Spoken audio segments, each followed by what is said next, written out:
Hey, bonjour tout le monde, j'espère que vous allez bien.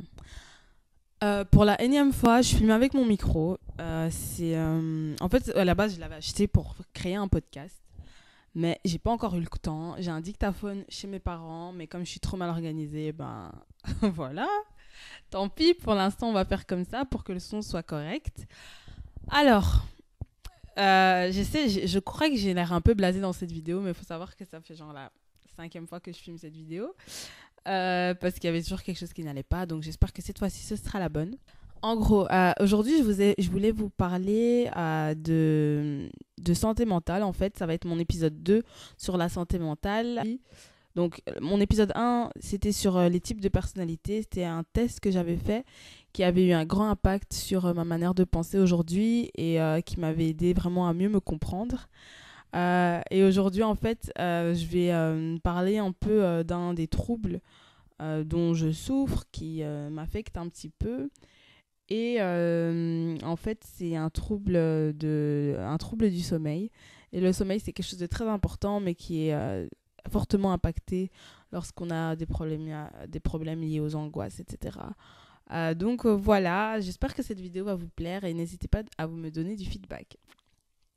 Alors, c'est quoi la paralysie du sommeil? En fait, c'est un trouble du sommeil comme l'insomnie ou bien le fait de se grincer les dents la nuit. C'est un trouble du sommeil qui est caractérisé par le fait de se réveiller lorsqu'on est dans une phase de sommeil profond, dans une phase de sommeil paradoxal. Notre corps se paralyse naturellement car il ne faut pas qu'on bouge lorsqu'on dort profondément et lorsqu'on est en train de rêver. Et chez nous, en fait, le problème, c'est qu'on se réveille et qu'on essaie de bouger, mais qu'on n'y arrive pas. C'est quelque chose de très, très déroutant.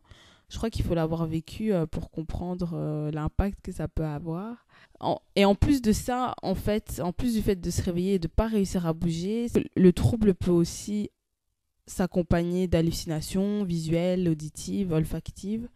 Moi, j'ai eu des hallucinations visuelles et auditives.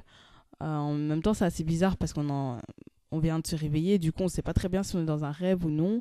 Par exemple, moi, je voyais des proches à moi qui étaient en pyjama, qui me parlaient. Et je pensais vraiment que c'était la vraie vie. En fait, non, tout ça était dans ma tête. Et en fait, par exemple, j'avais ma sœur qui venait près de moi, qui m'appelait. Et moi, j'essayais de lui répondre, évidemment, mais j'arrive pas parce que j'arrive pas à parler, j'arrive pas à bouger. Donc, c'est super flippant. Euh, mais bon, j'ai toujours eu la chance que ça s'est arrêté là. C'était toujours mes proches. J'ai jamais eu d'autres choses. Je sais qu'il y a des personnes qui ont des troubles du sommeil, qui ont cette paralysie du sommeil. Et eux, ils voient carrément des monstres ou des fantômes. Donc ça fait vraiment flipper. Moi, j'ai jamais eu ça, heureusement. Et du coup, le problème avec ça, c'est qu'on peut aussi avoir des problèmes au niveau de la respiration. On va faire comme des sortes de crises d'angoisse et du coup, on va avoir beaucoup de mal à respirer. Moi, personnellement, ce qui m'a aidé vraiment à m'en sortir, c'est à chaque fois de me focaliser sur ma respiration. J'essaie de toujours bien respirer, de me dire voilà, Marlène, en fait, c'est pas grave. J'étais juste en train de faire une paralysie du sommeil. Donc j'essaye de bien respirer. Ce qui m'a aussi aidé, c'était un peu de m'informer sur ce que c'était et de comprendre que c'est pas si grave. Et puis parfois j'essaye de me réveiller, parfois j'essaye de me rendormir, ça dépend un peu de comment je me sens.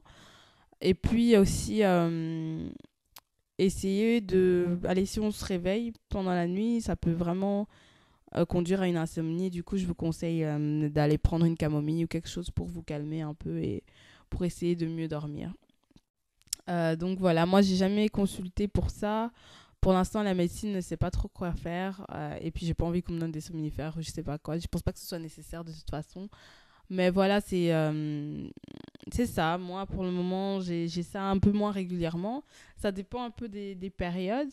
Mais j'avais envie d'en parler simplement parce que je crois que les troubles du sommeil, c'est quelque chose d'hyper important quand on a des problèmes psychologiques ou en tout cas quand on est soucieux ou anxieux.